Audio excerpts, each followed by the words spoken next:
We are live. Okay. So good morning or afternoon, depending on your time zone. My name is Carolyn Kilgore.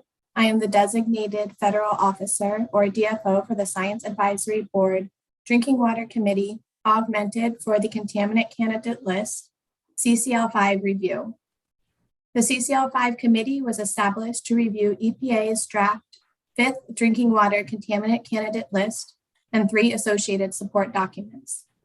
In addition to today's meeting, the CCL5 committee is scheduled to meet on February 16th and 18th, 2022 to deliberate on the charge questions related to the draft CCL5. Charge questions, the meeting agenda, and meeting materials are available on the SAB website and can be accessed on the webpage associated with this SAB advisory activity. At this time, as DFO, I would like to formally open today's public meeting. I want to inform anyone listening in today that the committee is meeting via Zoom, which is being broadcast live through audio and YouTube connections. This can be accessed by going to the main SAB webpage at sab.epa.gov and clicking on today's meeting date on the right-hand side under the headings Meeting and Events. The SAB is an independent expert advisory committee chartered under the Federal Advisory Committee Act, or FACA. The SAB is empowered by the Environmental Research, Development, and Demonstration Authorization Act, or ERDA, to provide advice to the EPA administrator on scientific and technical underpinnings of EPA's decisions. FACA and EPA policy require that SAB meetings be announced to the public in the Federal Register, and that subsequent deliberations and interactions between EPA and the public be conducted in open session, where I, as DFO, am present to ensure that requirements of FACA are met. FACA also requires that during public meetings, opportunities for the public to provide oral and written comments are available. There's a public comment period today noted on the agenda, where members of the public could register in advance with the SAB staff office to make oral comments. We had one person registered to provide oral comments. There are opportunities during the upcoming meetings where members of the public may register to make short clarifying comments. Members of the public have the opportunity to provide written comments, which are distributed to the committee members and posted on the SAB website. In accordance with FACA, meeting minutes will be prepared and posted on the SAB website to summarize the discussion and action items for all committee meetings. The SAB consists entirely of special government employees appointed by EPA to their positions. And as government employees, all members are subject to all applicable ethics laws and implementing regulations. The SAB staff office has reviewed the financial disclosure forms submitted by the committee members, along with other information related to their involvement in this advisory activity. The SAB staff office has determined that advisors participating in this meeting have no conflict of interest or appearances of lack of impartiality concerning the topics on the agenda for this meeting. Since some members of the public are listening via teleconference lines, I ask the committee members, please identify yourselves before speaking. Before I turn the meeting over to the chair, Dr. June Weintraub, I would like to introduce Mr. Thomas Brennan, the director of the Science Advisory Board Staff Office, to offer his welcoming remarks. Tom. Thank you, Carolyn. And hello, everybody. Good afternoon from a very cold state of Maryland. My name is Tom Brennan. I'm the director of the SAB staff office. I'm very excited to be here today as this panel begins their review of the EPA's Drinking Water Contaminant Candidate List number 5. This activity is not only required in the Safe Drinking Water Act, but it's also a really important forward-looking activity where you get a chance to look at and evaluate current unregulated contaminants in our country's public water systems. I want to thank all the panelists for taking time out of your professional lives to assist the EPA. Your public service is much appreciated by me and everyone at the EPA. A special thanks to our chair, June Weintraub. Dr. Weintraub is doing the extra work of chairing this committee, and thank you for your leadership. I also want to thank the staff and management at the Office of Water. Their hard work over years has made today's review possible. So thank you to everyone at Office of Water who contributed to this activity. I'd like to thank my staff and our contractors who have worked very hard to not only prepare to host and support this meeting, but also to be prepared for the work that we have ahead in the months to come. With a special thanks to our DFO, Carolyn Kilgore, who's our point person on this. Thank you, Carolyn. I'm now going to turn it over to our chair, Dr. Weintraub, and take it away, June. Thank you, Tom. Good afternoon or morning, depending on where you are. I am Dr. June Weintraub, Chair of EPA's Drinking Water Committee, augmented for the Contaminant Candidate List 5 review. I want to welcome the members of the committee, SAB liaisons, EPA staff, and members of the public to this meeting of the Drinking Water Committee, augmented for the CCL 5 review. The committee will be meeting for a total of 3 days to review EPA's draft 5th contaminant candidate list and support documents. Today's meeting will be an information gathering session with an opportunity for clarifying questions from the committee to EPA and an opportunity to hear public comments. The meeting will continue on February 16th and 18th of this year. During those dates, the committee will conduct deliberations on the charged questions. Before I review our agenda for today, I would like to ask members of the committee to introduce themselves and provide a brief description of their expertise, background, and affiliation. To simplify the process, I will call upon each member in alphabetical order by last name. I'll go ahead and introduce Dr. Craig Adams. He's the chair and professor of civil engineering at the Parks College of Engineering, Aviation, and Technology at St. Louis University in St. Louis. And now I'd like to ask Dr. Asli Aslan to go ahead and introduce herself. Hello, my name is Aslı Aslan. I'm an associate professor at the College of Public Health at Georgia Southern University. I'm also the director for the Institute of Water and Health. Thank you. And Dr. Otak Conroy Ben. Hi, good afternoon. My name is Otak Conroy Ben. I'm an assistant professor of environmental engineering at Arizona State University, and I specialize in endocrine disrupting chemicals. Thank you. And Dr. James Engelhardt. Yes, good morning, everyone, or good afternoon. I'm a professor of environmental engineering at the University of Miami. We specialize in physical chemical processes for water treatment and water reuse. Thank you. And Dr. Celine Hernandez Ruiz. Good morning, Selena Hernandez Ruiz. I manage the chemistry program for the state of Colorado. Thank you. Dr. Marc Le Chevalier. Hi, Marc Le Chevalier. I'm retired now and living the good life, something that many of you can only aspire to. But after 32 years at American Water, where I was chief environmental officer, had responsibility for over 300 drinking water, 200 wastewater facilities.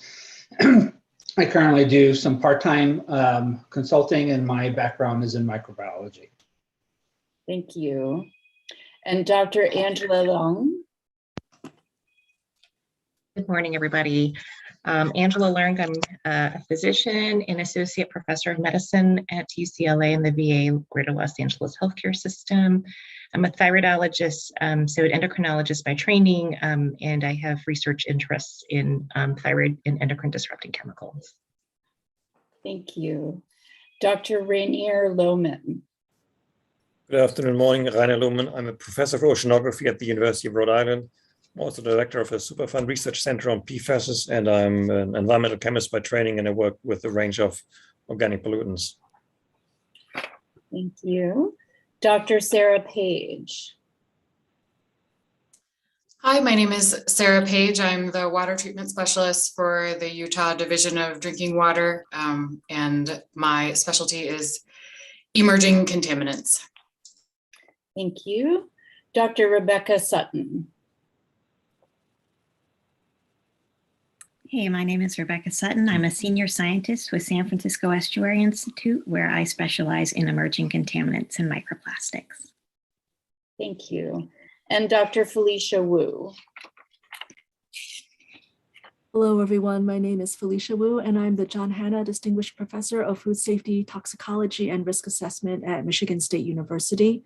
I specialize in quantitative risk assessment and estimation of global burden of disease associated with different chemicals, toxins, and pathogens in food and our environment. Thank you. Well, thank you everyone for joining today. I'll just be going over the agenda right now.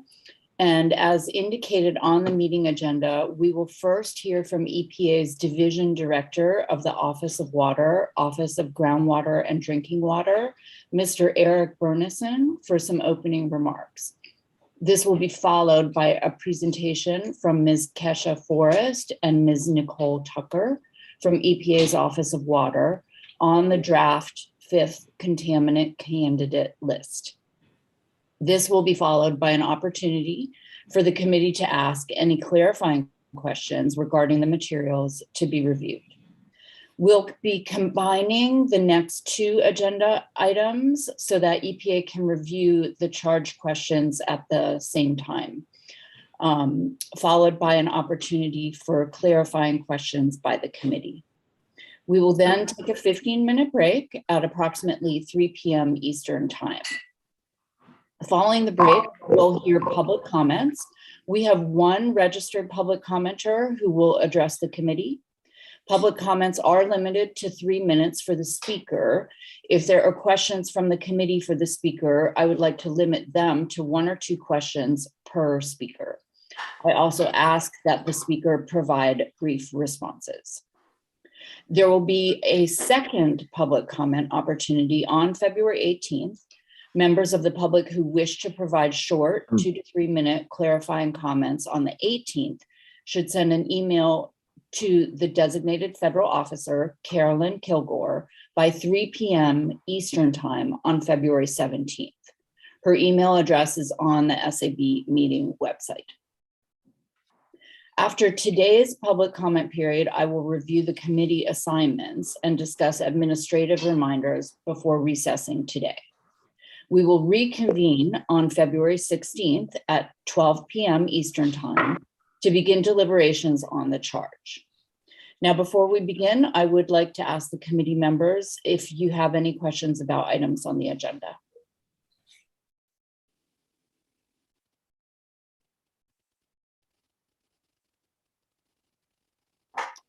Not hearing any. We can go ahead and move on to the next agenda item, which is the EPA opening remarks by Mr. Eric Burnison, Division Director of the Office of Groundwater. Thank you, Dr. Weintraub. Appreciate the opportunity to be here today. I want to thank you and I want to thank the members of the committee for your input today. We appreciate the opportunity to talk to the SAB in fulfilling our obligation of the Safe Drinking Water Act to develop a contaminant candidate list, which the statute defines as a list of contaminants that are known or anticipated to occur in public water supply systems and which may require regulation. We've benefited from SAB input in the past 4 contaminant candidate lists that we've developed, and we're now working on issuing our 5th. As you know from looking at the materials, we actually published a draft CCL5 in the Federal Register this past summer, and we're working to issue that final CCL in this upcoming year. The SAB's input is critical for the agency to be able to assure that we're using the best available peer-reviewed science as we identify these contaminants of emerging concern. So I want to thank you for the time that you're taking to review the process and the steps we've taken to identify the CCL. I want to highlight that we have considered past SAB's inputs, particularly in developing and improving the process for the CCL5, and we're Keisha and Nicole will be focusing on some of the modifications we've made to the process for developing this draft CCL5. So I would be remiss if I didn't also add my thanks for our colleagues in the SAB staff office, Carolyn and Tom. Thank you for being this group. We're grateful for the opportunity to be able to get input from some of the country's best minds when it comes to drinking water contamination, and we're grateful for the work that you've done to identify the experts who are assembled today. So thank you, and with that, I think Dr. Weintraub, should we just turn it over to Keisha and Nicole for the presentation? Sure. Let's give a moment if anybody has any clarifying questions for Mr. Burnison.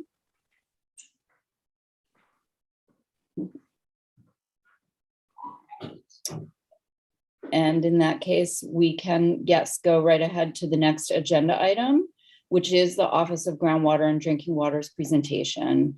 That will start with Ms. Kesha Forrest. You can begin when you're ready. And I can remind the committee and presenters that we can have clarifying questions at the end of the presentation, and that will be before we move on to the charge questions. Thank you. Thank you. Thank you, everybody, for being here, and thank you for the opportunity to present the draft CCL 5 process to you all. And this has been a massive team effort, so I thank you to the team. Next slide.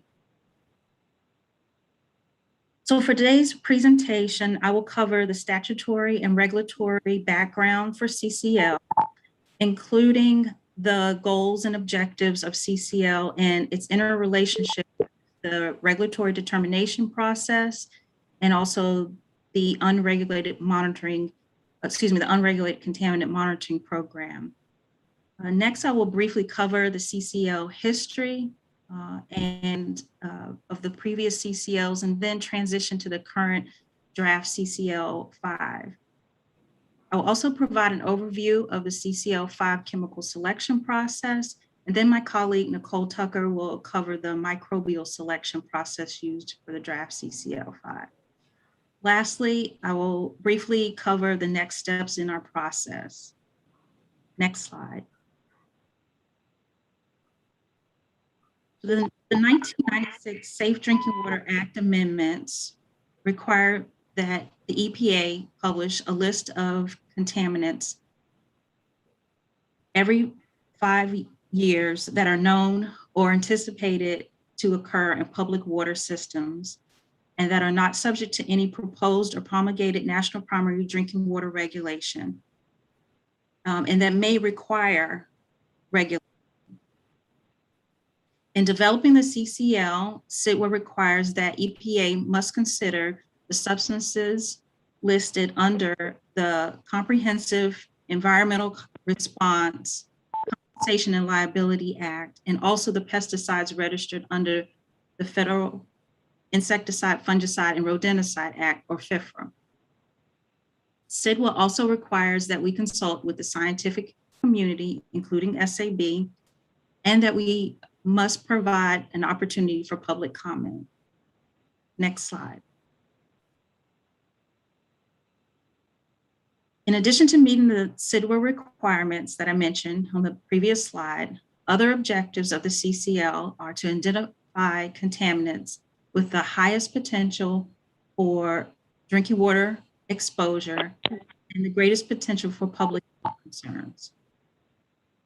Also, EPA uses the CCL to prioritize research and data collection. For example, when identifying contaminants for occurrence data monitoring under the UCMR, that's in the CCL is very important to that process. And also the CCL serves to encourage future research and further research to better understand the contaminants listed. Next slide.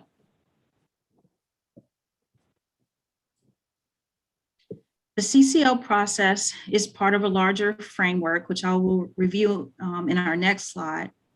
But I wanted to mention two separate processes that are closely related to CCL. The first of those is the regulatory determination process. CITWA requires EPA at 5-year intervals to make determinations on whether or not to regulate no fewer than 5 of the contaminants on the most recent CCL. The other CIDWA requirements closely related to the CCL process are those of the UCMR, or the Unregulated Contaminant Monitoring Rule. CIDWA requires EPA once every 5 years to issue a list of no more than 30 contaminants in drinking water to be monitored by public water systems. Next slide.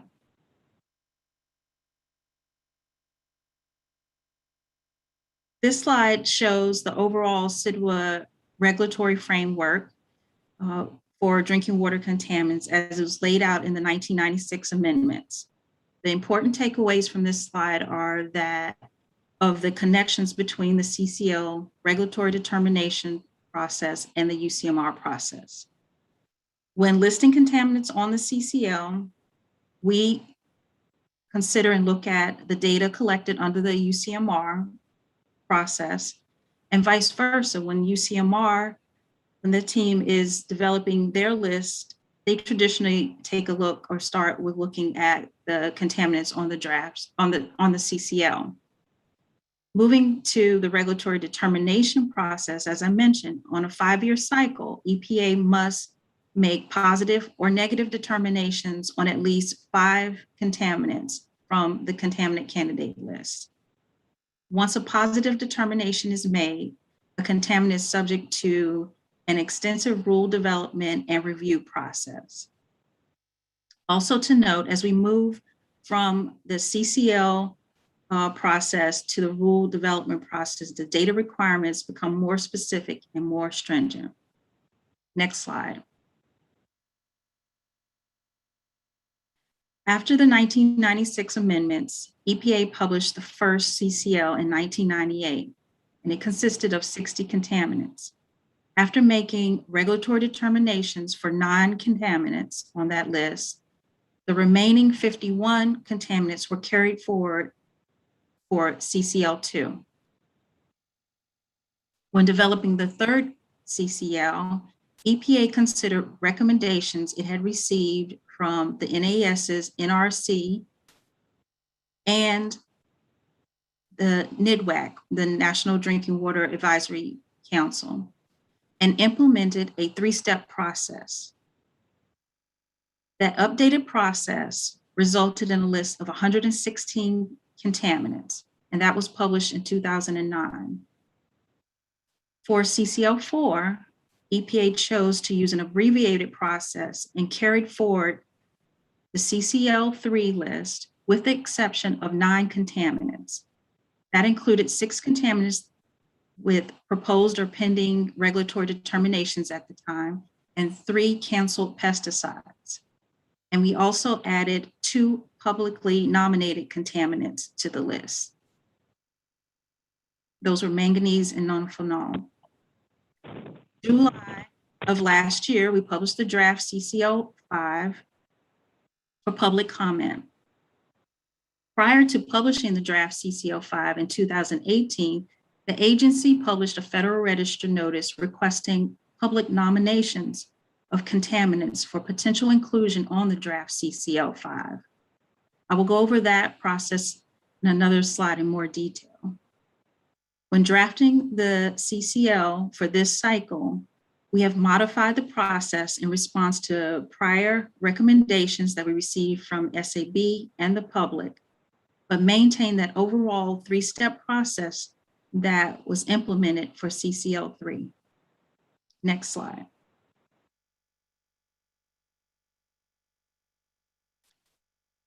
As I mentioned, after CCL1 and CCL2, EPA implemented improvements based on the expert input and recommendations from NRC and NDWAC and supported by SAB. NRC recommended a 3-step process, which was supported by, as I said, NDWAC and SAB. The first step was to identify a broadly defined universe of potential drinking water contaminants. The second step was to reduce that universe to a preliminary CCL or PCCL using simple screening criteria. The third step was to classify contaminants on the PCCL based on their likelihood of occurring in drinking water at levels and at frequencies that pose public health concern. These recommendations led to the modified, more efficient process starting in CCL3, and the CCL5 process has maintained that three-step approach. Just wanted to note that both the chemicals and the microbial process utilize the three-step approach, but the steps are implemented differently. Next slide.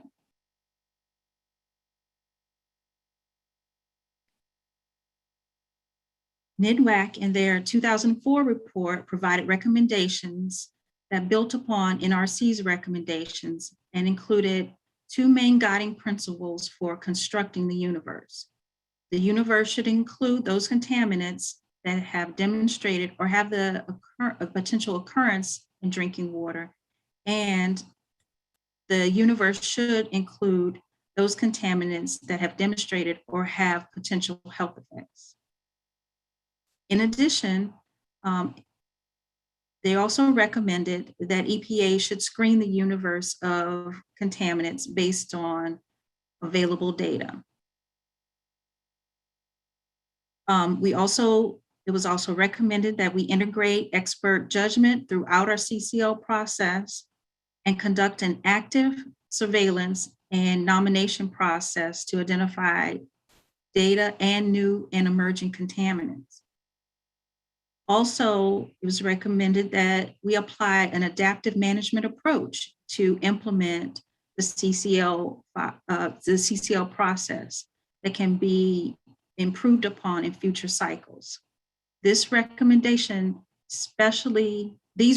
and especially the adaptive management approach, have enabled EPA to improve the CCL process for this cycle. Next slide. I briefly mentioned the CCL5 process in the previous slide, and just as recommended by NIDWAC, we have conducted the nominations process for CCL5, just as we've done since CCL3. For CCL5, we've received nominations for 89 unique contaminants for potential inclusion on CCL5. And that included 73 chemicals and 16 microbes.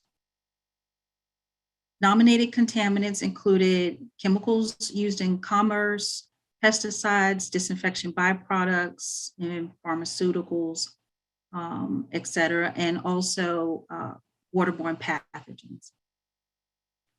4 of the publicly nominated chemicals were included on the draft CCL as part of our evaluation team process. And another 43 nominated chemicals were included on our draft CCL 5 as part of one of the 3 groups listed on the draft CCL. Next slide. So in the previous slides, I mentioned the 3-step process first implemented in CCL 3 and maintained for CCL 5 with their improvements. This slide serves to show the overall counts of the contaminants at each step. And this is provided for both the chems and for the microbes. Next slide. Of the 275 chemicals on the PCCL 5, 214 of those went through our evaluation team process, and the evaluators recommended listing 66 individual contaminants. 35 of those had not been listed on previous CCL. There were 3 groups identified as priorities of concern for drinking water. And these 3 groups were elevated to the draft CCL. These were included 1 group of PFAS, 1 group of cyanotoxins, and 1 group of 23 disinfection byproducts. Next slide. So to summarize the microbials, on the draft CCL. Out of the 35 PCCL microbes evaluated by the subject matter experts, 12 microbes were recommended for listing. The draft CCL 5 includes 2 microbes not listed on previous CCLs. Those were Pseudomonas aeruginosa and Microbacterium abscessus. And the draft CCL also includes 8 bacteria, 3 viruses, and 1 protozoa. Next slide. So now I will move into the chemical selection process for the draft CCL5. Next slide. Before I get into that selection process, I first want to highlight some of the previous recommendations from SAB on the chemical CCL process and our efforts that we've made in the CCL5 process onto those recommendations. One of the areas where we receive recommendations concerns the need to improve on our clarity and transparency of our documentation and how EPA made decisions for contaminants at each step of the process. SAB recommended summarizing the information in one place. Excuse me. And co-locating, excuse me,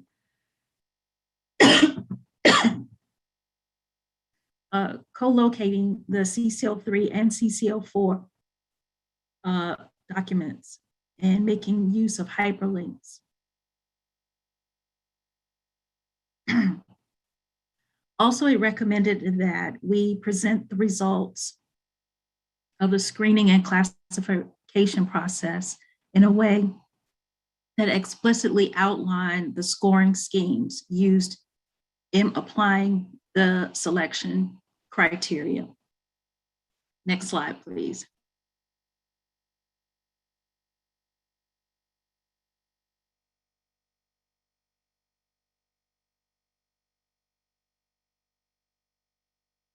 You accidentally muted yourself? Sorry. In response to the recommendations, we have continued to increase our overall transparency of our CCL documentation. For example, in the Federal Register, in the Federal Register Notice and the Technical Support document, we periodically will summarize the conclusion of that step. And also we included counts of the contaminants at each step of the process to help with clarity and transparency. We also provided hyperlinks to chapters that reference the decision-making steps when appropriate, and also hyperlinks to the CCL3 and CCL4 documentation. In CCL5, we used a very data-driven system designed at meeting the CCL objectives. So weird. Okay. I don't know what's going on. Okay, here. I'll try again. So you call into the number and you press pound and then you put the conference code in. After you get the connection, you give the yourself. We can hear you.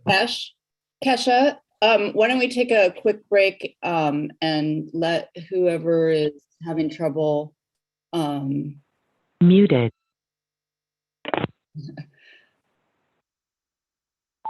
Let's reconvene in 3 minutes, if that's okay with everyone. Thank you. Yes, thank you.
Welcome to Zoom. Enter your meeting ID followed by pound.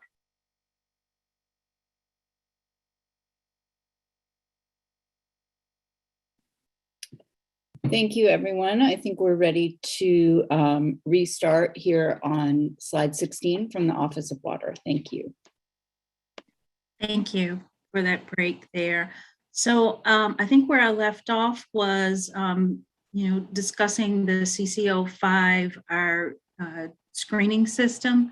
So for CCL5, we used a very data-driven screening system designed on meeting the CCL objective of identifying contaminants with the greatest potential for public health concern through drinking water exposure.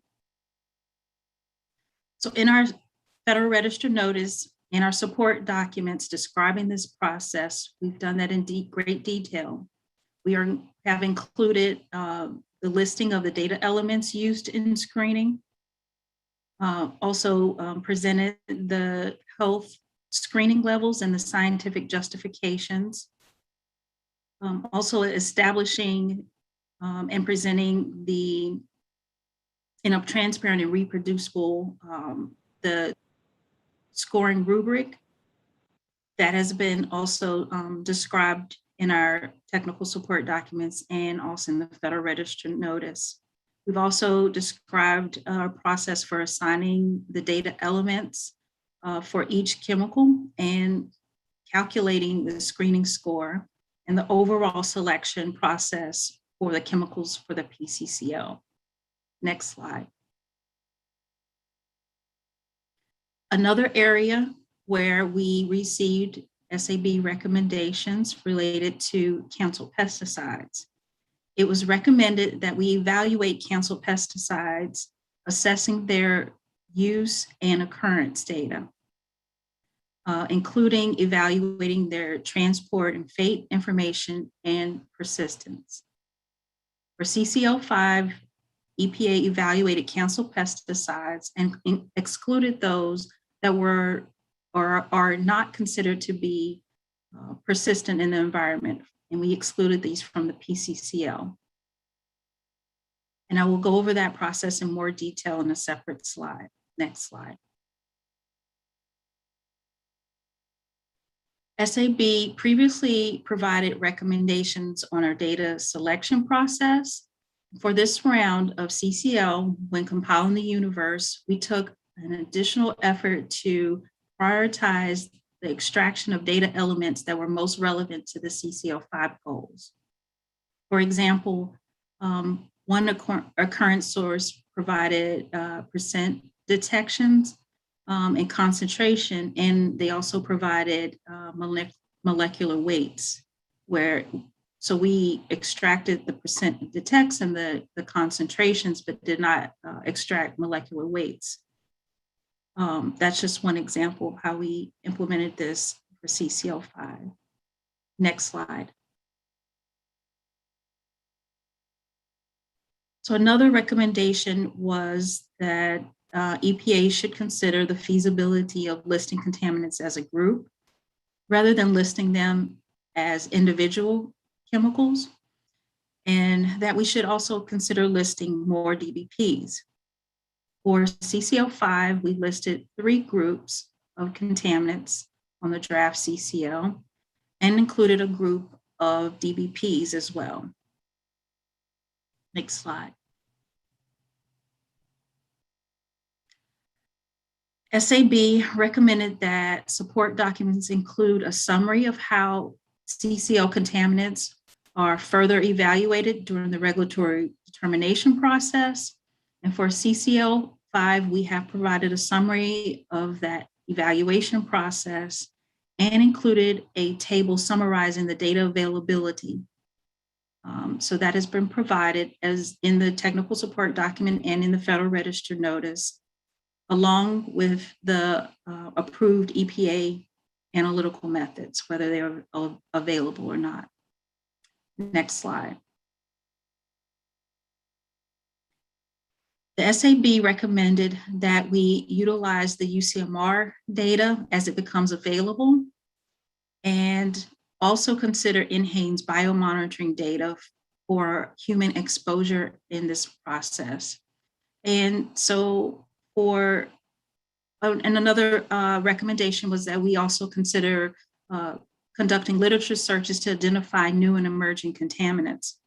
For CCL5, we've included the partial UCMR4 data set, as well as we have included the NHANES monitoring data.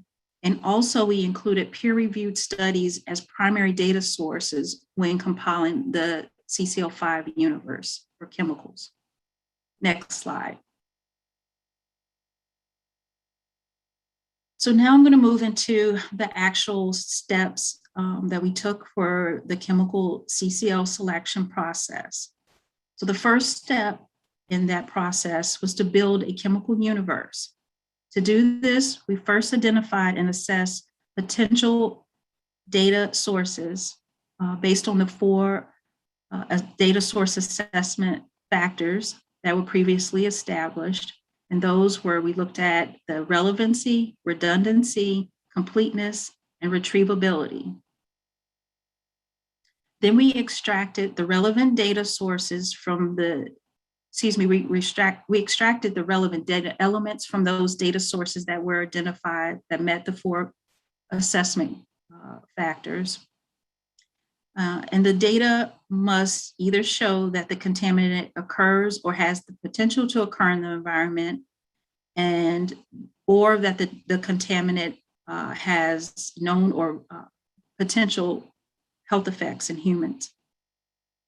Also, as part of this step, we used and assigned the unique contaminant identifiers from the CompTox dashboard.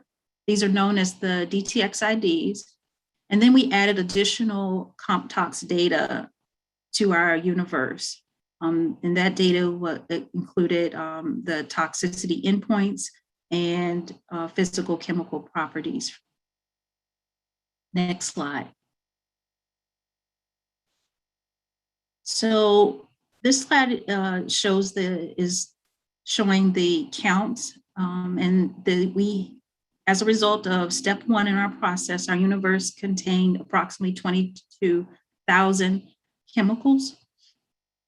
A major difference in CCL3 and the approach we used there and CCL5 is that we did not remove any chemicals at this stage if they only had occurrence data or if they only had health data. We retained all the chemicals in the universe when moving to step 2, the screening step.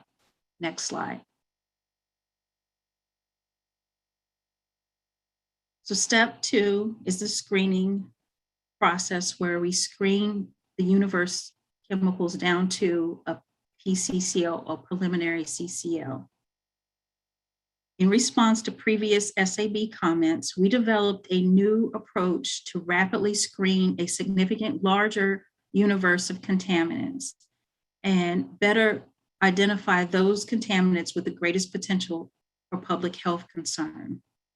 After compiling the universe of data, we established which data elements we were going to use at the screening step. And then we developed a scoring rubric and assigned screening points to the data elements. The occurrence and health effects data elements were both characterized into 5 tiers, with the data elements most relevant to understanding potential drinking water risks being categorized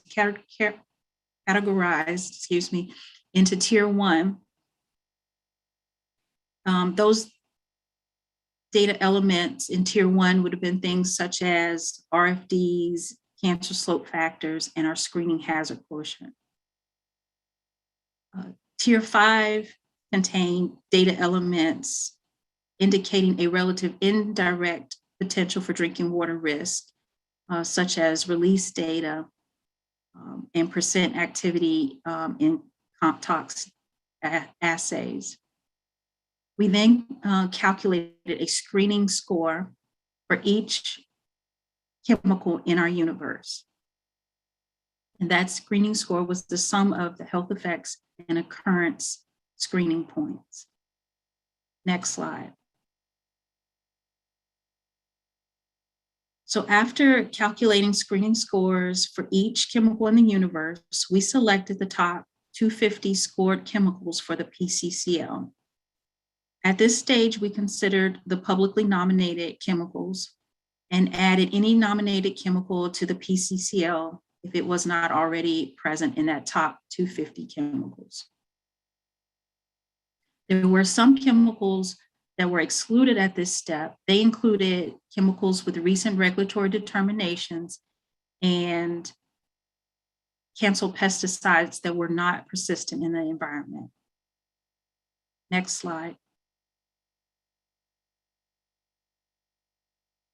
So after selecting the PCCL, we combed through the list and identified 26 canceled pesticides. We assigned a persistence score to each of the canceled pesticides based on the TSCA persistent protocol that's outlined in the 2012 work plan. After determining the persistence score, we evaluated the occurrence data in relation to the end of use date and the time frame of the monitoring data. Of the 26 canceled pesticides that we looked at, 21 of them were excluded from further evaluation, and 5 moved on to step 3 which is the classification step. Next slide. So this slide is providing the counts of the PCCL step. And so I mentioned that we selected the top score 250 chemicals from the universe.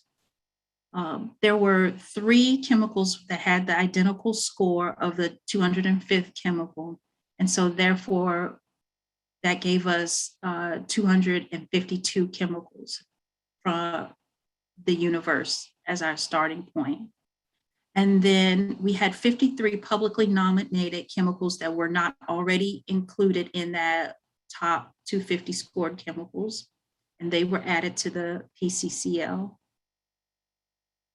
1 preliminary regulatory determination had been made for a chemical, and that chemical was removed at this step, and that was for strontium.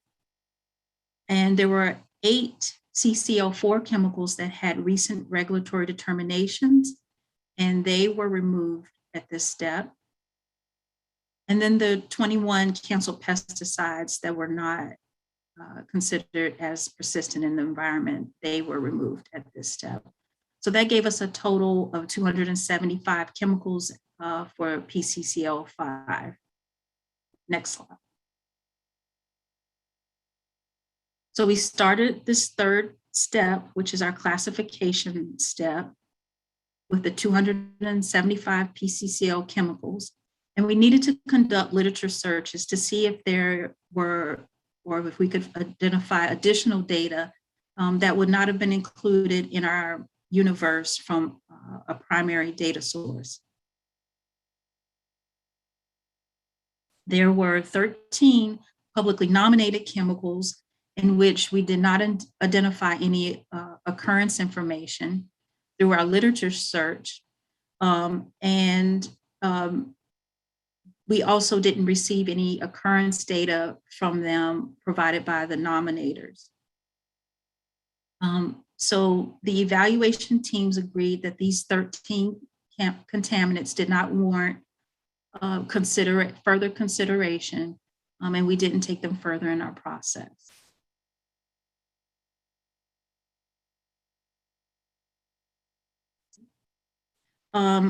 Other chemicals were identified as contaminants that were prioritized for research and regulatory evaluation. And these were chemicals that were moved to the draft CCL as part of one of the groups. And that included the 23 DBPs, 18 PFAS, and 7 cyanotoxins.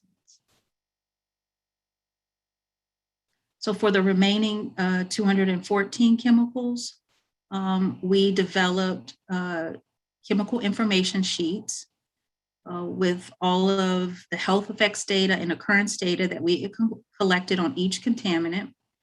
And we also included the data that we had gathered from our occurrence and health effects literature searches.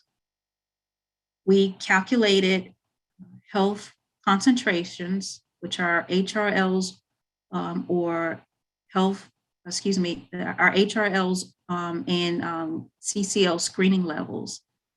These are values that are non-regulatory health-based toxicity values and are expressed in concentrations of chemicals in drinking water that a person may consume over a lifetime and be unlikely to experience adverse health effects. So we calculated those and provided that information on our CIS sheets. And then we also calculated the final hazard quotients, which we calculated using the 90th percentile concentration and also along with the health concentration number.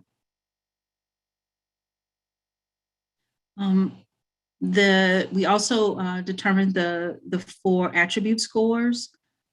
These scores were for prevalence, magnitude, potency, and severity. These attribute scores were also used in our previous CCL3 and CCL4. All of this information and more was included on the CIS sheets for the evaluators to consider. And through a facilitated consensus process, the evaluators recommended chemicals for inclusion on the draft CCL5. Next slide.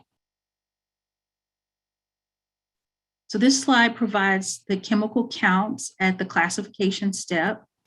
We started with the 275 chemicals on the PCCL.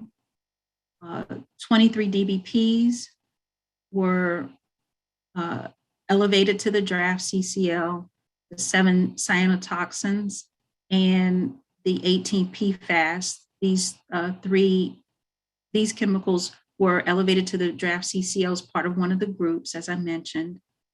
The 13 nominated contaminants, where we could not identify any occurrence information, they were removed, leaving us with the 214 chemicals that the evaluation teams looked at. Of those 214, 66 individual chemicals were listed on the draft CCL. And then we also added 3 priority groups. So 66 chemicals plus 3 chemical groups are listed on our draft CCL5. Next slide. This slide just summarizes what I just mentioned and I provided earlier. So we have, I'll just note that we have one group of PFAS intended to be inclusive of any PFAS. One group of cyanotoxins. This group was listed the same way in CCL4. And then one group, 23 disinfection byproducts. And I've provided that in an appendix, the list of those 23. Next slide. So this slide just lists out the 66 chemicals that were recommended by the evaluation team for listing. And I've provided an asterisk to note those 35 that were not on previous CCLs. So next slide.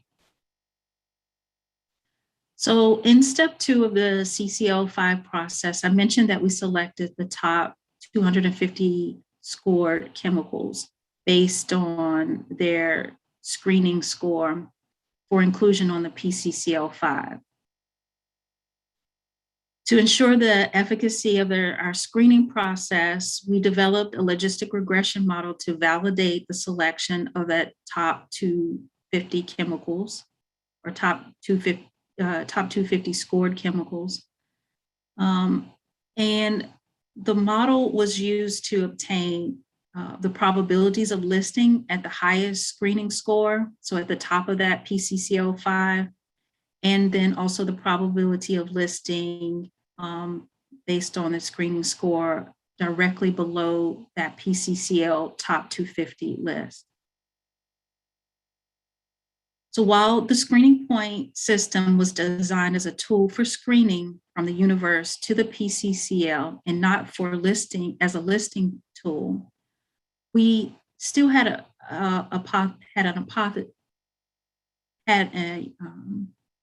hypothesis that the screening score would have a positive association with the listing decisions, meaning that the higher the screening score on the PCCL, the higher the probability of the chemical being recommended for listing by the evaluation teams. The results of the logistic regression showed that the screening scores were positively associated with the listing decisions, and that chemicals with higher screening scores were found to be more likely to be listed by the evaluation team than chemicals with lower screening scores. The mean probability of listing a chemical with the top PCCL 5 screening score is 0.90. And conversely, the mean probability of listing at the 251st score, that probability is 0.12. Additionally, we assessed the accuracy and performance of our screening scores as a sole predictor of listing decisions. And as a result, those results indicated that the screening scores are moderate to good predictors of listing decisions. Next slide. So similar to what was done in CCL4 in an effort to categorize the chemicals on the draft CCL5 based on their data availability, we produced this table and put it in our FRN and also in our technical support document. To categorize the contaminants on CCL5, we looked at whether the chemical had national or non-national finished water data and whether the contaminant had a qualifying health effects assessment. We also, as I mentioned earlier, the table in our FRN and our technical support documents, they also include information on the method availability. Next slide. So now I will turn it over to Nicole Tucker to go over the microbial selection process for the draft CCL5.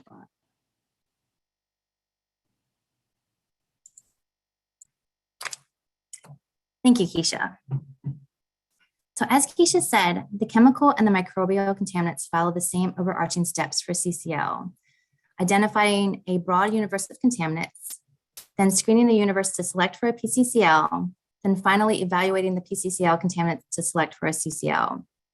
However, because the chemical and the microbial contaminants have different metrics, they follow different processes within the CCL. In later slides, I will go more in depth about each step of the CCL microbial process. But in the next few slides, I will talk about how EPA addressed some recommendations from the SAB to improve the microbial process. Next slide, please. For future CCLs, it was recommended by the SAB that EPA review certain criteria of the screening process. As a result, EPA reevaluated the 12 screening criteria for applicability to microbes and reviewed certain criterion in depth for the recommendations. And the following few slides look at some of the specific SAB recommendations and EPA's responses. Next slide, please. SAB recommended that EPA reevaluate criterion 1 and reconsider not excluding anaerobic microbes. This is due to the fact that some microbes can be spore forming and potentially survive in water. To determine if criterion 1 should be modified, EPA conducted a literature search on the 125 microbes that would be excluded by criterion 1, including those that are known to form spores or take dormant form in oxygenated environments and can be found in drinking water or biofilms. EPA found insufficient evidence supporting waterborne illnesses attributed to anaerobic microbes. So as a result, criterion 1 remains unchanged. Next slide, please. In response to the SAB's comment that the screening criteria is too restrictive, EPA conducted a literature search to look for evidence of waterborne diseases from microbes that were excluded by criterion 9. The literature now supports evidence of either aerosol transmission from water or water-linked transmission from several microorganisms that were excluded by criterion 9 and which were not included on the PCCL 3 and 4. Therefore, EPA expanded criterion 9 to include nosocomial infections where drinking water is implicated. This expansion also recognizes a growing concern for microbial contaminants within the distribution system, building water systems, and biofilms. Next slide, please. SAB suggested that criterion 10, exclusion of pathogens that are not endemic to North America, may be too restrictive. The evaluation of literature supported that criterion 10 should remain unchanged. Next slide, please. Now I will talk about the steps of the CCL microbial process. The microbial universe is defined as any pathogen that causes human disease. The universe consists of bacteria, viruses, fungi, hemolysts, and protozoa. The microbial universe was first developed during the CCL3 process when the National Drinking Water Advisory Council recommended to EPA to use Taylor et al.'s 2001 journal publication as a starting point for the universe. Microbes were then added to the CCL3 universe from the CCL nominations and from literature searches. The CCL5 microbial universe was built on the CCL3 and CCL4 universe, which consist of 1,425 pathogens. EPA conducted literature searches, we saw input from subject matter experts, and reviewed nominations for additional microbes to add to the universe. As a result of the literature searches using a cutoff of December 2019, 14 organisms were added to the CCL5 microbial universe. Changes to nomenclature of the microbes were made as necessary, in most cases combining 2 species into 1 organism group, making the total number of organisms in the CCL5 microbial universe 1,435. Next slide, please. This slide displays the 12 criteria that make up the exclusionary screening criteria, with the modification for CCL5 in red text. The original criteria was recommended by the National Drinking Water Advisory Council during CCL3 and amended by EPA after external peer review. The objective of this criteria is to screen out waterborne pathogens that are of greatest public health risk. Each microbe in the universe is ran through the screening process, and if the microbe meets any of the criteria, they will not move on to the PCCL. The microbial contaminants that make it through the screening process make the PCCL and then are scored based on occurrence and health effects. Again, as part of CCL5, EPA reevaluated the screening criteria to make sure it's still applicable and relevant to microbes. Next slide, please. This slide shows a summary of running the microbial universe through the exclusionary screening criteria. The table displays the total number of the type of pathogen in the universe and how many are excluded based on the certain criteria. This table also shows the total number screened out by pathogen type, and then how many of that type of pathogen moved on to the PCCL. As you can see at the bottom right, 1,400 microbes were screened out and 35 contaminants moved on to the PCCL5. Next slide, please. This slide shows the 35 microbes that make up the PCCL5. The red font are the microbes that are passed on to the PCCL due to the screening modification. I do need to point out that Aeromonas hydrophila should not be in red text here, but Pantelloa unglomerans instead should be in red text. My apologies for this oversight. Next slide, please. The PCCL contaminants are then scored based on occurrence and health effects.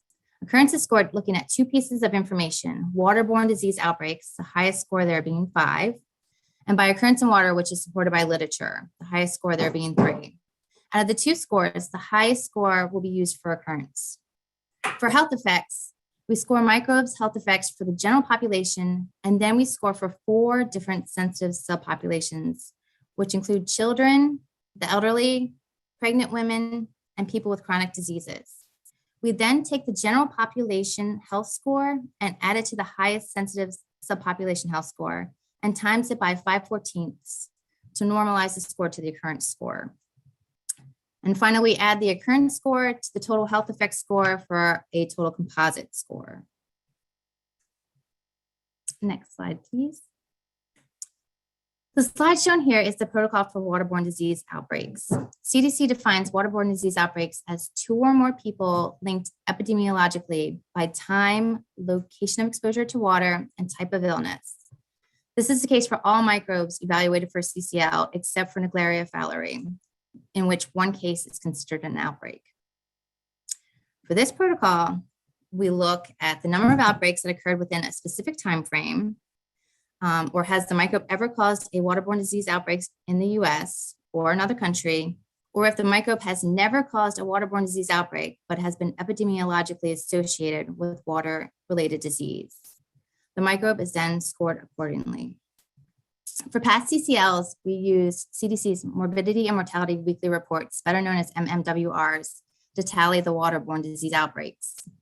However, since the most recently published MMWR is from 2017, with outbreaks dated in 2014, we decided to use CDC's National Outbreak Reporting System, also known as NORS.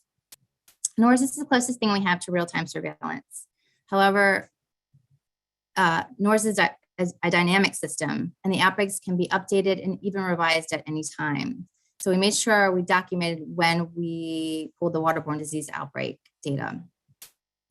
At the time we evaluated the waterborne disease outbreaks for CCL5, the most recent data from NORS was from 2017, hence the 2009 to 2017 timeframe used. Next slide, please. Because water-related illness may occur in the absence of recognized outbreaks, we also look for general occurrence in water, which again is mainly supported by literature. We look to see if the microbe is detected in US drinking waters or US source waters, or has been detected somewhere other than US waters. Next slide, please. This slide shows the health effects protocol. We look to see if the microbe causes mortality, any major illness, long-term dysfunction or disability, hospitalization, needed physician intervention, or causes acute or minor illnesses. So again, we evaluate the health effects for the general population and for 4 different sensitive subpopulations. For CCL5, EPA evaluated the possibility of using antibiotic resistance as part of the health effects scoring protocol. Each microbe of the PCCL5 was evaluated for its specific antibiotic resistance and mortality rate. The results of the literature search showed that antibiotic resistance cannot be used as a scoring consideration for microbes in the CCL process at this time. There was too much variability among individual microbes and across all microbial groups to determine a criterion that would effectively apply to the universe of microbes. Next slide, please. This slide contains an overview of past and present CCL microbial list. Out of the 35 listed on the PCCL, 12 are proposed for the draft CCL5. These 12 microbes were the highest ranked pathogens. This selection of microbial pathogens for the CCL5 was similar to the method used for CCL3 and CCL4, with the exception that with CCL5, there was no natural break in the rank scores for the 35 pathogens. So for the proposed list, we also had subject matter experts weigh in, making sure that we didn't exclude any pathogens. So the draft CCL5 includes 8 bacteria, 3 viruses, and 1 protozoa. 2 microbes, Mycobacterium abscessus and Pseudomonas aeruginosa, are new to the CCL and never been previously listed. All the microbes nominated for the CCL5, except for Salmonella enterica, Aeromonas hydrophila, and hepatitis A, were listed on the draft CCL5. These microbes did not produce sufficient composite scores to place them on the draft CCL5. And although Salmonella and hepatitis A have numerous waterborne disease outbreaks, outbreaks, the route of exposure was not explicitly waterborne. So I will now turn the presentation back over to Keisha to discuss the next steps for CCL5. Thank you for the opportunity to present to you. So our next steps in our process, that they are for us to consider the public comments that we received and also SAB's recommendations in developing our final CCL5 list. Our plan is to finalize the CCL5 for signature. That time is expected in the summer of this year. That's all I had, so I'll stop there. Great. Thank you, Kesha and Nicole, for a great presentation. Before we move on to review of the charge, I would like to give the committee an opportunity to ask any questions you might have for the EPA staff. If you do, go ahead and use the raise hand feature, and I can call on the members to ask their questions. And please remember to introduce yourself before speaking, because we do have a number of listeners on the phone. So, does anyone have any questions? I can go ahead and I have one question for the EPA staff. In a number of places, you reference this concept of nationally representative versus not nationally representative waters or data. And I am curious if you can comment on how exactly those distinctions are made. So for the nationally representative finished water data, for us, that's normally their UCMR data set. And that is, and then the ones that are considered as national representative for the ambient water data would be like our the NAQUA data set. And for UCMR, I don't know if anyone's on the call that can talk more about that process and give you more information about the national representative data set there.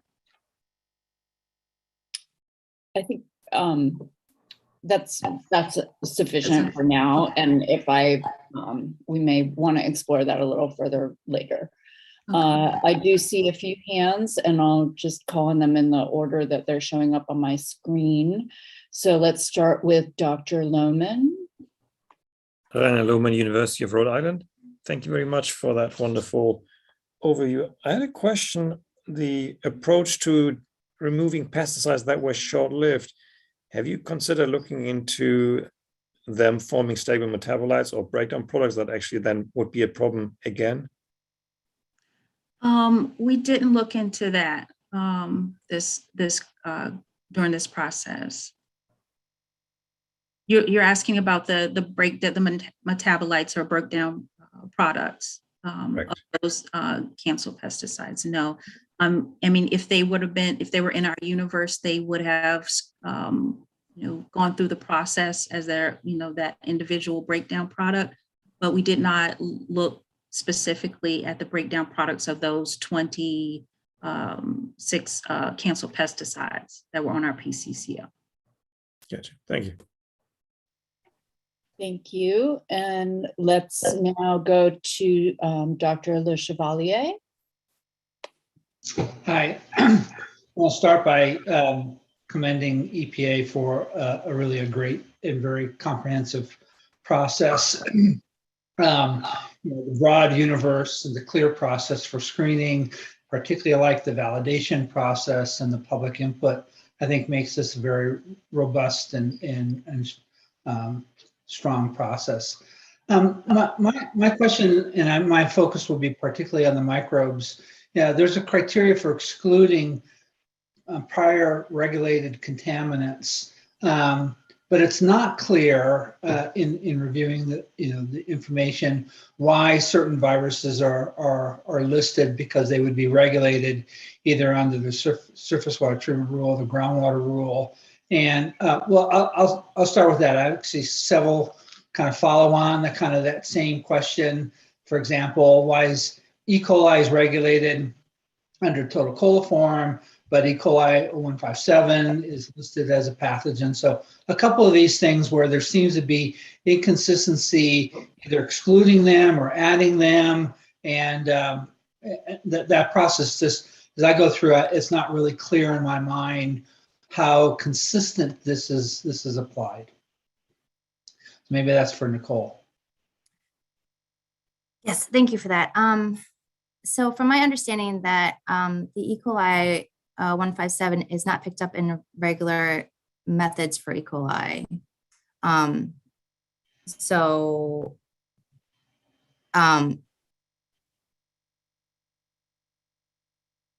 think I need to collect my thoughts for this question. Okay, well, we'll see it probably in written comments, and we can, discuss in the future. But as I look through that process, and so maybe there's a suggestion. Maybe this is formulating something that there can be an additional kind of justification that EPA could apply for why why organisms that would normally be included under regulations, for some particular reason need to be called out under the CCL process, because it doesn't seem to be clear to me always why that's the case. Thank you. Okay, thank you.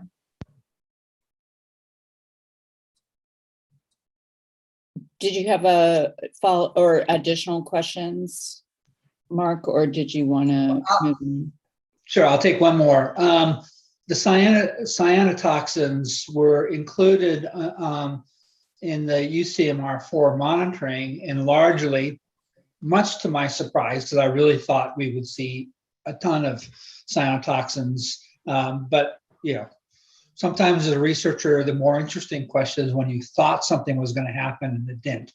But that monitoring showed very low occurrence of cyanotoxin, and yet it's still listed under this on the CCL5. So how did that UCMR4 monitoring data influence decisions to regulate it when the occurrence was so low?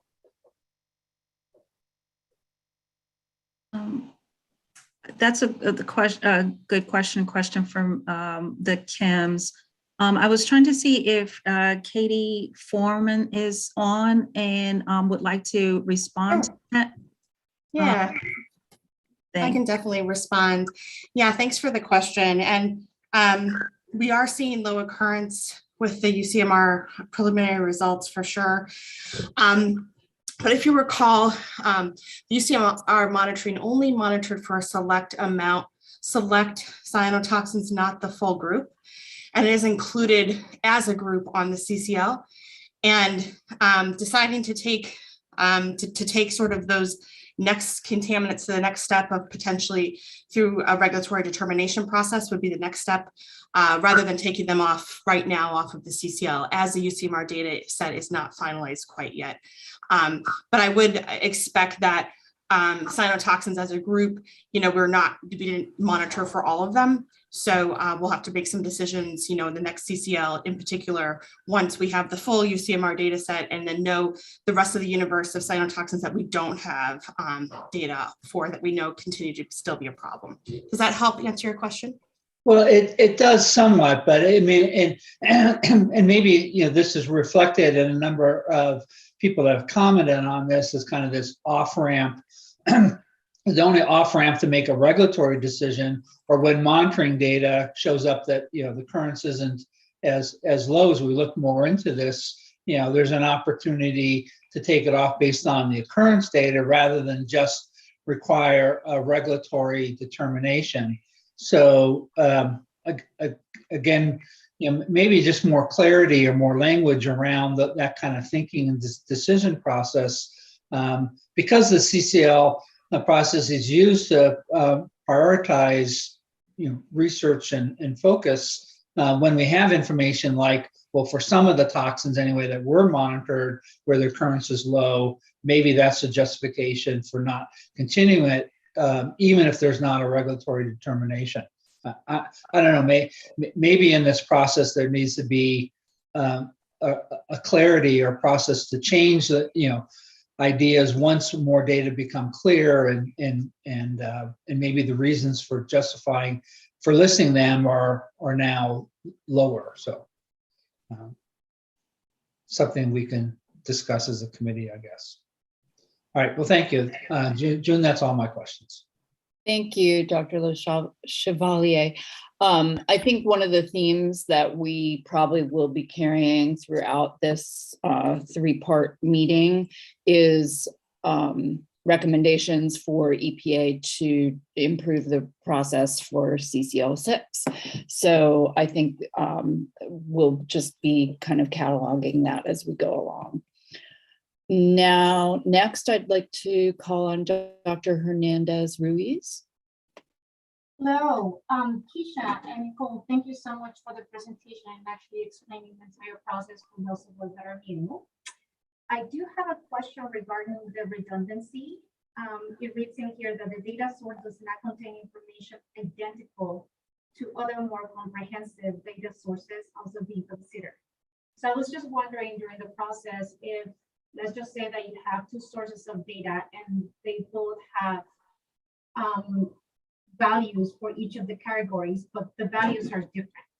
How do you guys, how did the process take place to choose one over the other to avoid that redundancy? So the redundancy assessment factor is more related to the actual data sources that we use to compile the universe. It's say, for example, I think there's an example provided in the technical support document that gives where there are two sources that have basically the same data, and where we would want to take the one that's most comprehensive of that data set. So that's more where the redundancy comes in. If there are multiple data elements, we would have kept those in our data, our universe and data set. The example that you provided, they would have both been provided and included. It's more related to just identifying those primary data sets that compile the universe itself. The 4 assessment factors. Is that right? So do I hear that, let's just say that you have two different sources of data and they have different values for that one parameter, that both of those sources then made it into the database and the subsequent analysis? So yes, there would be instances where we have multiple data points, and they would have stayed in our data universe and potentially included at the screening step. It's more of just the actual data sources themselves, like these data, say there are 2 databases and they both include TRI data, release data. We want the one that's most comprehensive, and we just take that was where we use the assessment factor of determining if there's redundancy. Thank you, Keisha. It seems like your question is more if there multiple RFDs from 2 different okay. So that are different, that have 2 different values, right? So right. Was there any consideration to that? Yes, so when we're at the screening step, we would have picked the one that was most conservative and most health protective, and we would have applied the screening points to the one that was most protective at that stage. And then when it came to the classification, they should have been included, all that information should have been included on the CIS sheets for the evaluators to look at the full picture.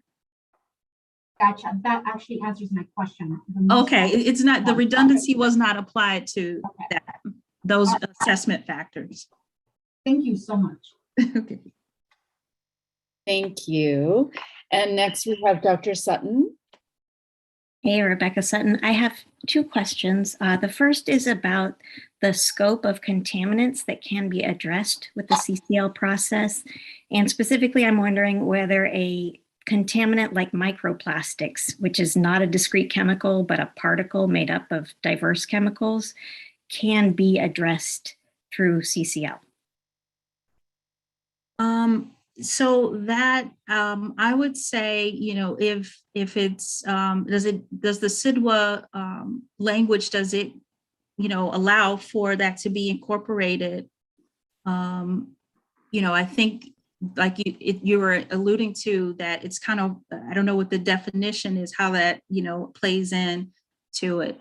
But if that's a recommendation that the, you know, panel has, we welcome that information of that, if that's something you recommend us looking into. Okay, great. And my second question actually goes back to Dr. Lohman's question about degradates, which is I'm wondering if during the screening process there was any attempt to connect degradates or transformation products with their parent compounds. And in particular, what I noticed when I looked at the list is that the pesticide fipronil is on the list, but it's common degradates that we observe in the environment, like fipronil sulfide and sulfone, are not on the list. And so I could imagine they could have been in the universe, but screened out. And I'm just wondering if there was any attempt made to sort of corral or connect between parents and degradates. No, we didn't do any additional steps to connect the parents and degradates. Great, thank you. Great, and it looks like we have a follow-up or additional question from Dr. Lohman. Rainer Lohmann, you are right. Yes, I had a different question, but when I saw how you try to use the information from the evaluators and then the overall the scores you had previously, and then you used different regression models to connect the two, did you consider relying on machine learning or artificial networks to potentially even better capture the link between the scoring and the evaluators' assessment of the chemicals? It was something, you know, that we thought about. In CCL3, we had some similar models to help with that. This go around, since we were applying a new process, we had to start somewhere. So we selected, you know, what was the PCCL was comparable to the test data set that we had in CCL3. So it was considered and thought about.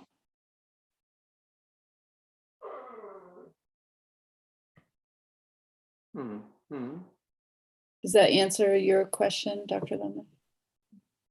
Thank you. Thank you all so much. And I'll give a moment for any lingering questions. Go ahead and raise your hand or just unmute yourself. Dr. Engelhardt. Yes, I think I know the answer to this, and I agree. But I just want to confirm that at this stage, when we're discussing the CCL, there's no consideration whatsoever for cost benefit, correct? Correct. There's no requirements for that at this stage.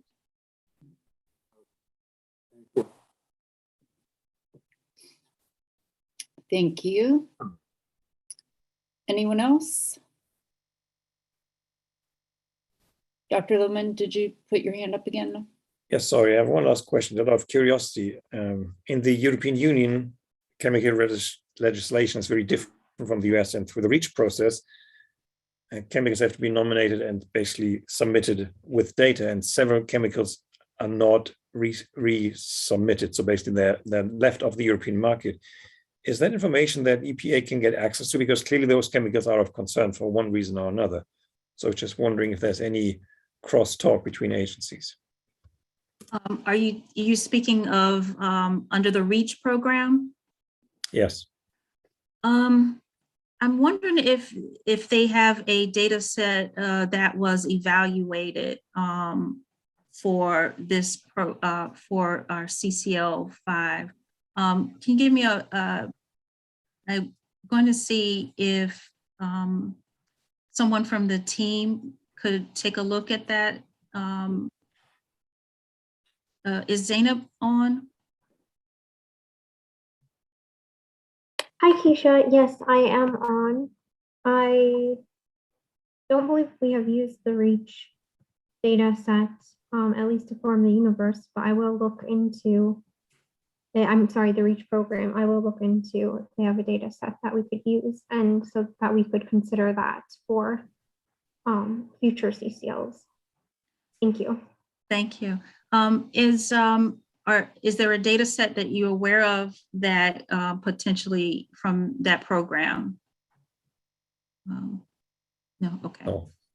Well, any recommendations like that of data sources, we could have missed, we would greatly appreciate that feedback as well. Thank you.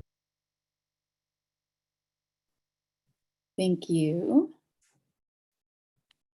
Any other questions regarding the presentation?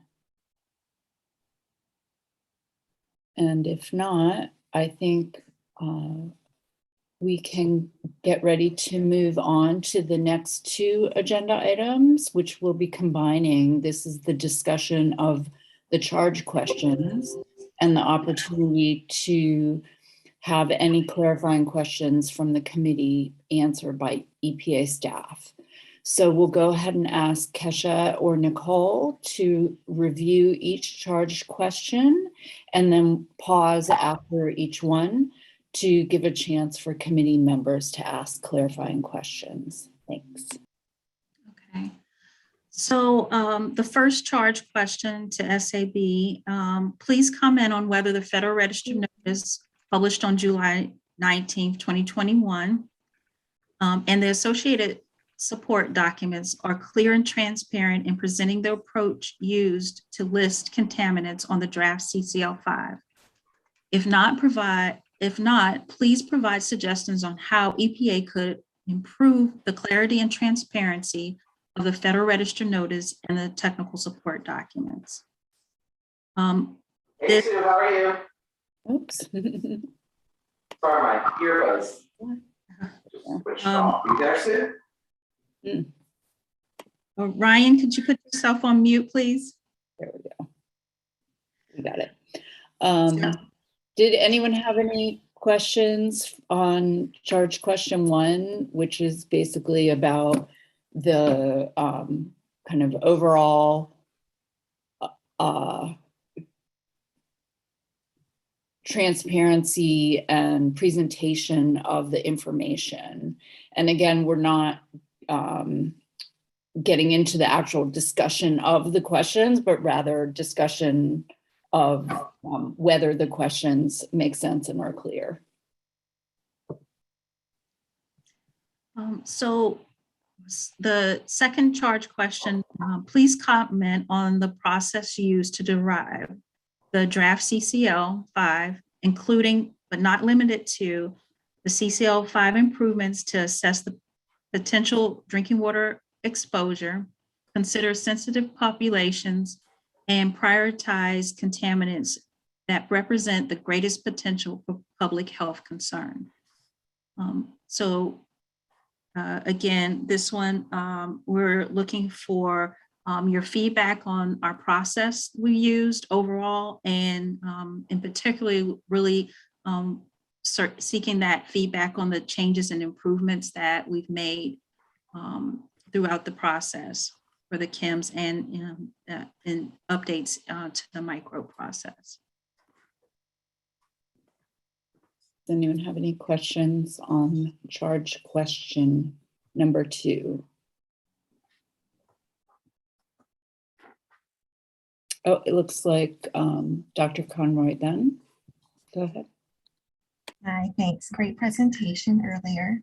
Can you comment on if EPA or how EPA considered exposure to sensitive populations when these populations, they may be a smaller group, but you're also looking at the greatest public health concern? The best person to answer that question would be Casey Lindberg, if she's on. It was. Hi. Yes. Hi, Keisha. Thanks for the question. In the classification process of the chemicals side of CCL5, we did look at potentially sensitive subpopulations when we included the exposure factors into our calculations of the health concentrations and then the final hazard quotients. So we did consider populations including bottle-fed infants, pregnant women, women of childbearing age, and so on. Thank you, Casey. Thank you. Does anyone else have clarifying questions on charge question 2? And if not, go ahead, Keisha. Okay. So the third question, next slide. Okay, we have it. Based on expertise and experience, are there any contaminants currently on the draft CCL5 that should not be listed? Please provide peer-reviewed information or data to support your conclusion. Pretty straightforward there. This is, we'll have time to discuss this for the chems, and then we'll also discuss this for the microbes as well. Any questions? I'm not seeing any. Go ahead. Okay, so the fourth question is just the converse of that of based on your expertise and experience, are there any contaminants that are currently not on the draft CCL5 that should be listed? And please provide your peer-reviewed information or data to support your conclusion. And again, just like question 3, we'll have time to go over these with for the chems and the microbes. There will be discussions. Right. So Dr. Lohman, go ahead. Sorry to keep asking questions. I was wondering how you combine this with the grouping approach that you also have. So you have 3 groups of families included, on which there are, of course, chemicals or microbes within that family. And of course, you will not target every single one of those. So how do we deal with this conundrum? I'm not sure I'm following the question. Could you restate it? So you have a group of PFASs, which there are thousands, so you collect a few, which of course now anybody could step forward and say, why did you pick those 12 and not 3 more? So how do you deal with this, that you have suddenly a group which is not really defined what it contains? I think this will be an interesting part of our discussion in the February 16th and 18th parts of the meeting, because we are somewhat restricted, I think, and Carolyn, you can perhaps comment as well, that we have these 4 charge questions that are clearly laid out for us, and yet we will find ourselves sort of trying to mold them into being able to ask the questions that we also think need answering, such as, how do the groupings fit in, especially when the charge questions seem to be fairly focused on this concept of individual contaminants. But I think we will have the flexibility to incorporate the concept of the groups into into our deliberations on all 4 of the questions. So I don't know, Carolyn, if you have any more to say about that. That sounds good. That's a good explanation of that, June, unless any of the committee members need further explanation on the process regarding that. We also can discuss this at the end of the meeting, kind of how to tackle the charge questions and review it. Yeah. And does that at least start to answer your question there, Dr. Lohman? Yes, that's very helpful. Thank you. And Dr. Sutton? Hey, I was curious about the peer-reviewed information or data to support the conclusion. Would we need to cover all aspects of the numeric screening method used by the EPA? And would we need some more insight as to how to do that? Or would we turn over the available literature that we have and then the EPA staff would run it through with perhaps some additions? I think, letting us know that peer-reviewed data source information would be sufficient and it would be up to us to run it through the process. Thanks. Thank you. Any other clarifying questions about charge question 4 or any of the others?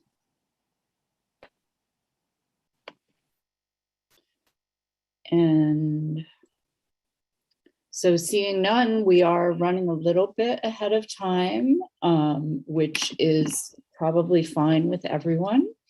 We will go ahead and take our scheduled 15-minute break right now. I have 10:41 Pacific time or 2:41 Eastern time. So we'll reconvene just before 3 p.m. Eastern time. And if committee members can go ahead and stay logged on, but feel free to stop your video and make sure you're muted while you take your break. Thank you. June, just a quick clarification. It's 1:42 Eastern time over here. So Oh just my before gosh. 2 p.m. No worries. Oh, we're really ahead of time then. Yes, yeah, we are. I'm looking at my agenda and just assuming as opposed to doing math. Right, thank you. Thank you all. We will be convening just before 2 p.m. Eastern time. Thanks, June.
Just a minute and we'll be starting up again.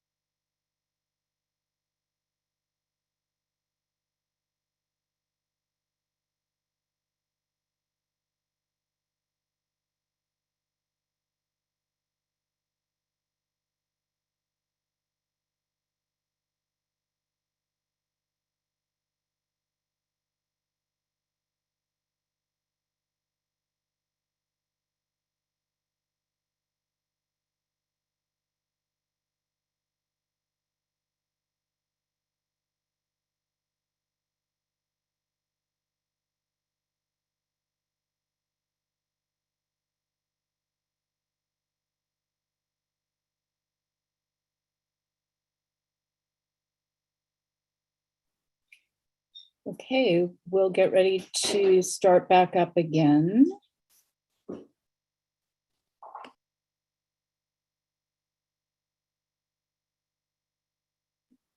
Welcome back from our break.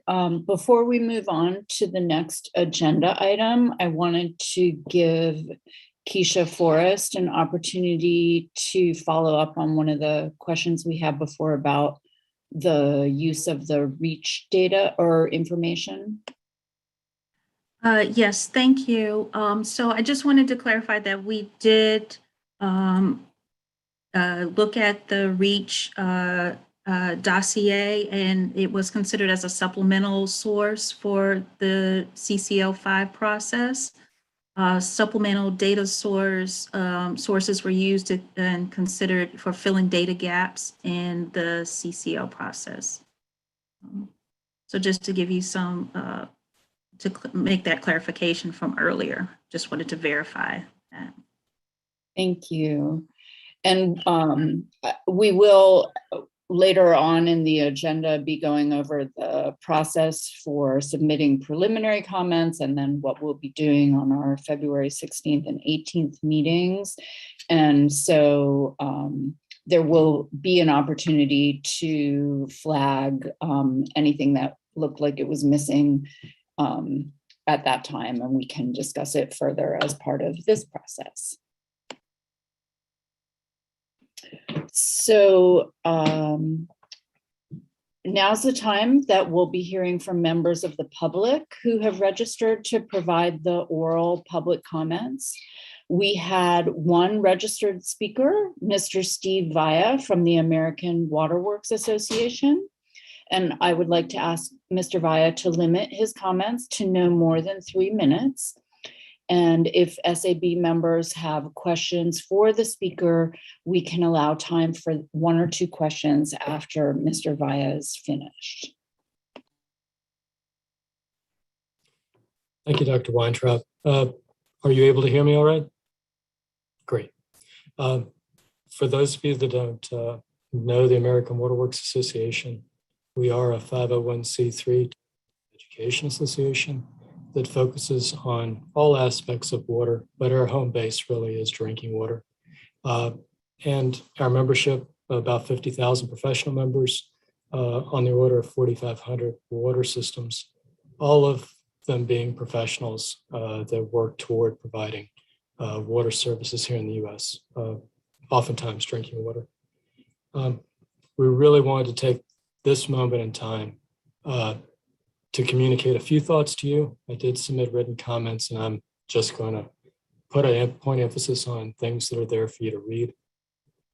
First off, it's not really possible to overemphasize the importance of the contaminant candidate lists in the Safe Drinking Water Act or to the agency in terms of its role in really prioritizing our focus on the opportunities for the most effective risk reduction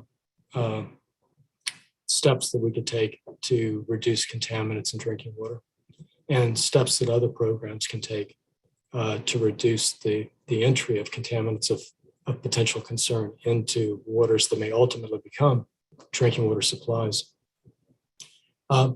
We also wanted to make sure that you understood that the agency has put a tremendous amount of effort into this current cycle of the CCL, and they have made some very important improvements.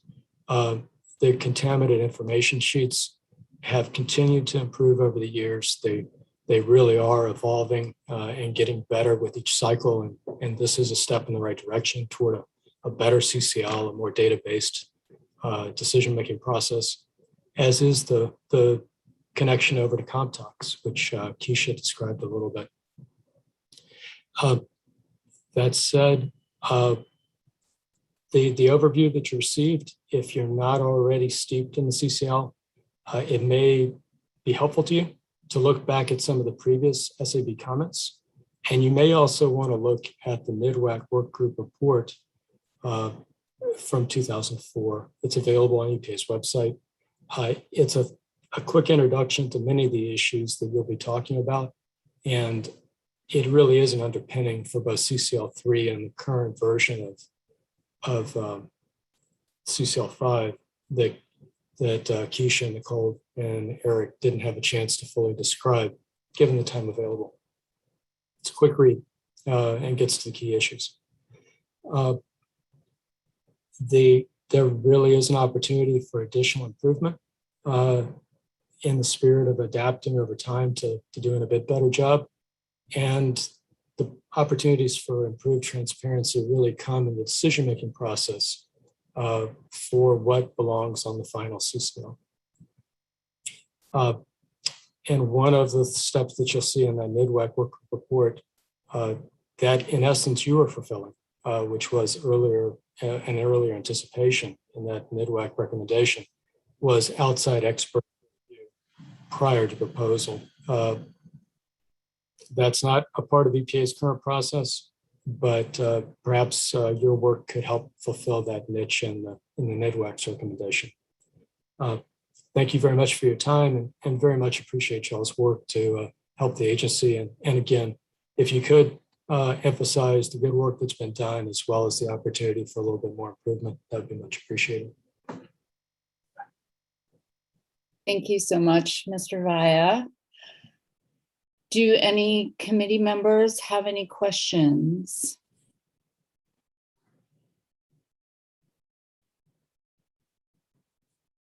I will point out that in the written comments that were submitted by the American Water Works Association, some of those materials that Mr. Vaya referenced are conveniently linked. So if people want to just click on that from the SAB website.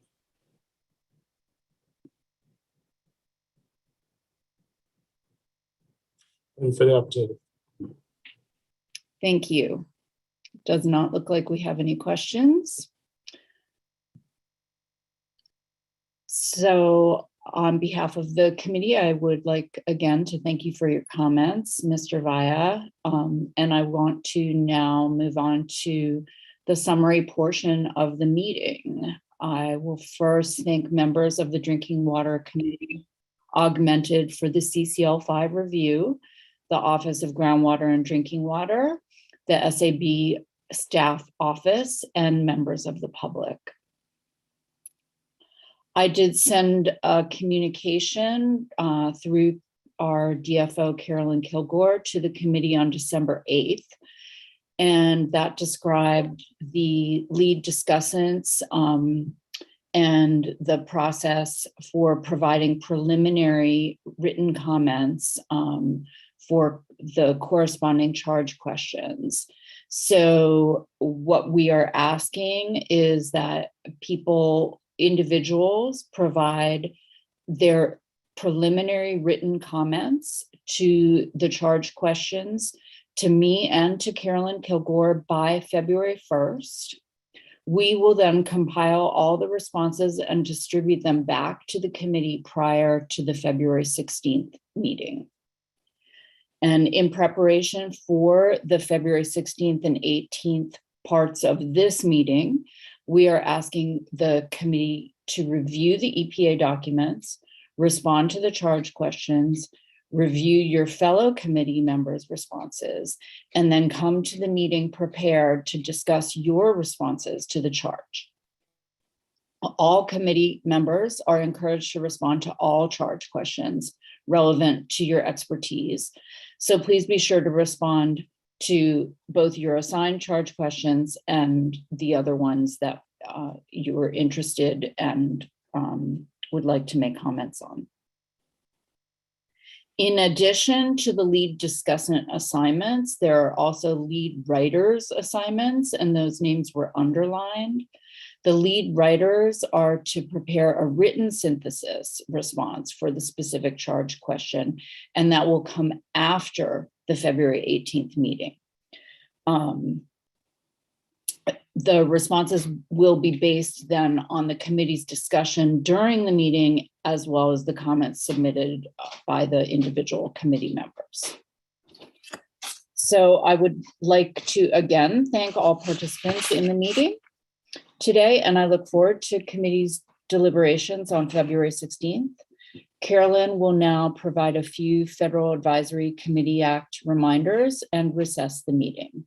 So I will now hand it over to Carolyn to review the FACA requirements. Thank you, June. I appreciate that. Let's see here.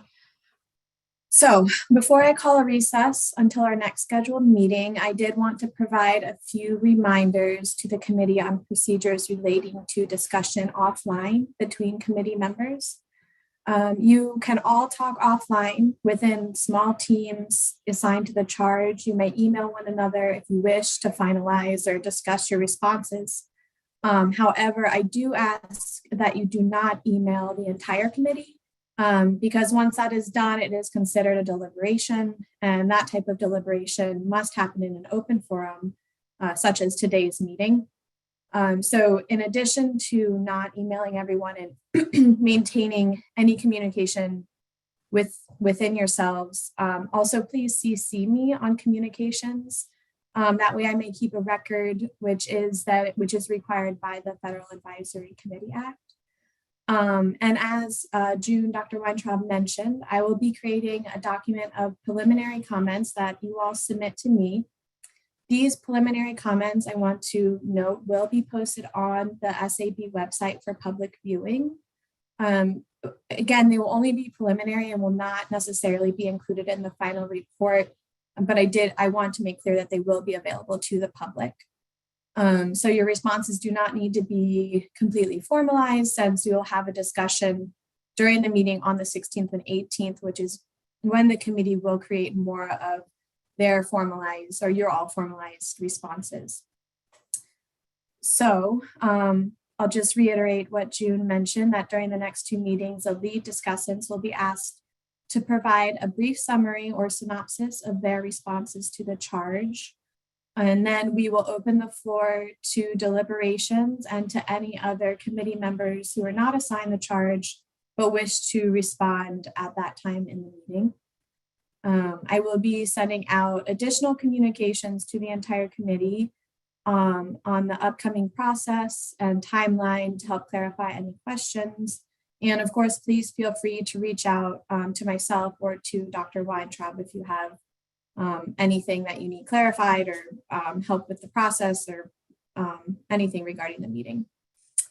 So before I wrap everything up, are there any questions from the committee members regarding the next steps?